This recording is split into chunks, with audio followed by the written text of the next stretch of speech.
क्या आप पौधों में पानी डालना भूल जाते हैं, या फिर आप इतने बिजी रहते हैं कि आपके पास वक्त ही नहीं होता गार्डनिंग करने का, या फिर आप हमेशा ही एयर प्यूरिफायर प्लांट्स को देखते हैं। नमस्कार, सत श्री अकाल। मैं हूं Sunita Jindal from gardening with sapling से। और दोस्तों, मैं आज आपको बताने जा रही हूँ इस स्नेक प्लांट के बारे में कि स्नेक प्लांट जो है वो किस तरह से एयर प्यूरिफायर का काम करता है। दोस्तों, ये जो स्नेक प्लांट है, इसके कम से कम 90 वैरायटी होती हैं, जिनमें से एक बड़े ही रोचक नाम है इसका, वो है मदर इन लॉ टंग, यानी सासू माँ की जुबान। सासू माँ की जुबान, नाम तो बड़ा खतरनाक लगता है, लेकिन दोस्तों इसमें खास बात यह है कि ये जो पौधा है ये कभी मरता नहीं है। ये बहुत ही खुशहाल रहने वाला पौधा है।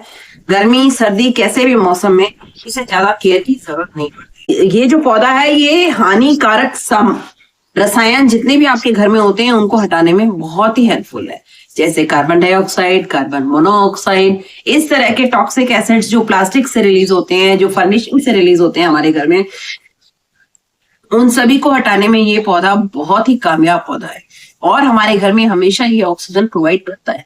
इसे हम इंडोर और आउटडोर दोनों में यूज कर सकते हैं। और सबसे बड़ी बात है, आप देखेंगे इसकी हरियाली जो है वो बिल्कुल अलग तरह से है। इस पौधे की खास बात है कि जो ये पौधा है ये बहुत जल्दी मल्टीप्लाई होता है। और मल्टीप्लाई होने का मतलब आप देख रहे हैं, आप एक पौधा लगाएंगे इसका और वो कितनी जल्दी एक गमले में, मतलब बहुत ही स्पीड से मल्टीप्लाई। के बाद मैं आपको बताने जा रही हूँ हाउ टू प्रोपोगेट इट, यानी इसको अगर आपको लगाना है तो इसे आप किस तरह से लगा सकते हैं। दोस्तों, इसको लगाने के 3 तरीके हैं। एक, इसकी लीव से इसको लगाया जा सकता है सॉइल में। नंबर 2, इसकी लीव्स को हम लगा सकते हैं पानी में। तो ये जो दोनों चीज हैं हम इसको कैसे, और तीसरा है इसके जो पल्प्स हैं, आप जब इसे निकालेंगे तो इसके नीचे जो छोटे छोटे इसके पल्प्स हैं, वो पल्प्स को जो है आप अलग करके आप दोबारा इसको गमले में लगा सकते हैं। तो इस तरीके से ये 3 वेज मैंने आपको बताया किस तरह से आप स्नेक प्लांट को मल्टीप्लाई कर सकते हैं या नया पौधा लगा सकते हैं। तो इसके लिए भी खास बात है दोस्तों, किसी भी पत्ते को काट के लगाने से इतनी जल्दी इसकी ग्रोथ नहीं होती है। इसमें हमें ढूंढना होता है कि जो सबसे पुराना पत्ता होता है, जैसे मेरे पास ये गमला है, इसमें आप देखेंगे सबसे पुराना जो सबसे मैच्योर पत्ता है, तो आप इसमें फाइंड आउट करेंगे तो आपको लगेगा जिसका सबसे ज्यादा डार्क कलर है वही सबसे ज्यादा मैच्योर पत्ता है, उसे ही हमें कटिंग करके लगाना होता है। तो मुझे यहाँ पे नजर आ रहा है ये पत्ता सबसे ज्यादा मैच्योर है, तो मैं इसकी कटिंग कर रही हूँ यहाँ पर।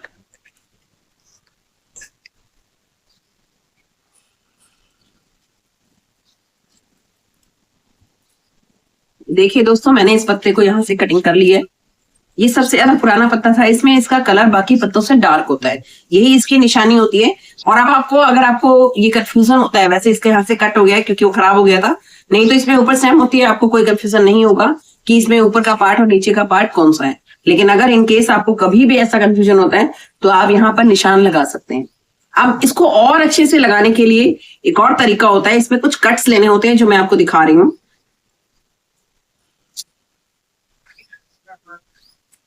इस तरह के कट से आपको ये बेनिफिट होता है कि जब हम इसको लगाते हैं, ये देखिए दोस्तों, ये कट जो मैंने लगाया है, इस कट के बाद जब आप इसे मिट्टी में लगाएंगे तो यहां से जो है रूट्स बहुत जल्दी निकल आएंगे, उनको स्पेस मिल जाता है निकलने के लिए।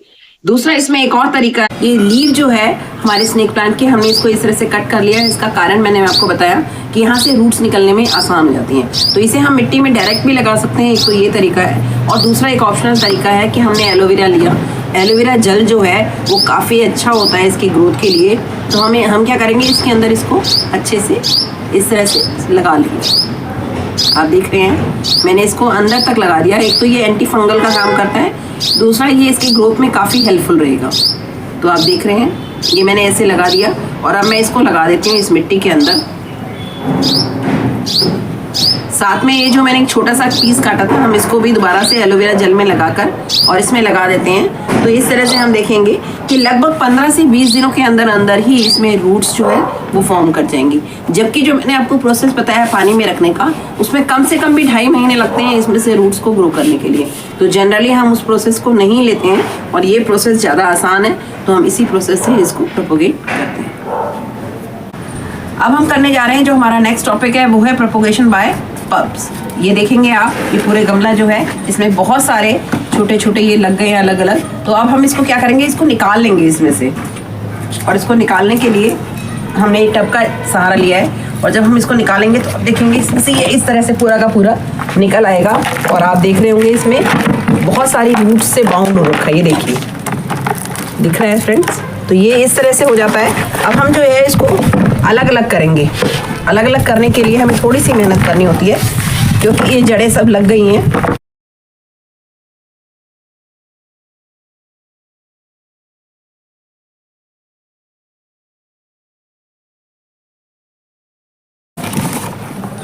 हमें ये ध्यान रखना है जब हम इसको एक बार अलग करते हैं तो इसके साथ कुछ रूट्स हमारे होनी ज़रूरी है। ये देखिए मैंने इसको एक को निकाला है और अब मैं इसको किसी दूसरे में लगा दूंगी। ये देखो एक नया पल्प निकल रहा था इसमें, ये देखिए जो इसको मैंने अभी इसके साथ ही रखा है क्योंकि अभी ये बहुत अच्छे से नहीं हुआ है। तो इस तरह से हमने इसको निकाला और हम इसको उसी गमले में दोबारा से, जिसमें छेद है, आप देखेंगे यहाँ पे छेद है इसमें,